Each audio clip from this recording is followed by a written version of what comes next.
जीवन में भय किसने नहीं देखा।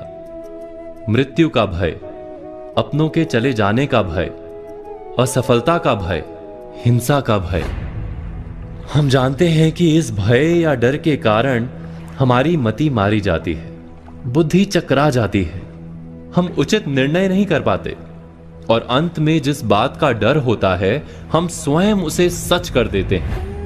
हम जीवन भर भय या डर से लड़ते रहते हैं, किंतु भय से छूटने का कोई उपाय नहीं मिलता। किंतु क्या हमने डर के विषय में विचार किया है?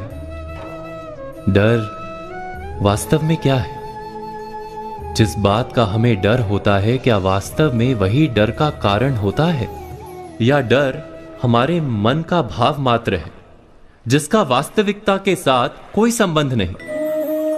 डर सदा ही भविष्य से लगता है, भविष्य में कुछ अनुचित या अघटित ना हो जाए, जीवन का स्वरूप कहीं बिगड़ ना जाए, यही होता है ना डर। और भविष्य तो सदा ही अनजान रहता है, इसलिए हम कभी वास्तव में डर से छूट ही नहीं पाते, कभी निर्भय हो ही नहीं पाते।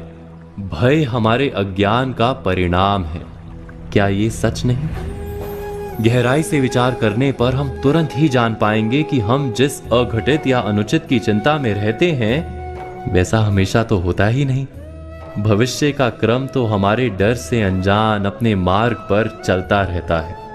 भय के कारण भविष्य नहीं बदलता, केवल हमारा मन रोग से भर जाता है। किंतु हमारा मन यदि स्वस्थ रहे, हृदय यदि स्थिर रह पाए, तो हम संकट को पराजित कर सकते हैं और जीने का सुख प्राप्त कर सकते हैं। भयभीत मन सुख मिलने पर भी भोग नहीं सकता। जिस क्षण हमें ज्ञान हो जाता है कि भविष्य पर हमारा अंकुश नहीं किंतु अपने मन पर अवश्य अंकुश है, उसी क्षण हम भय को पराजित करके निर्भय बन सकते हैं।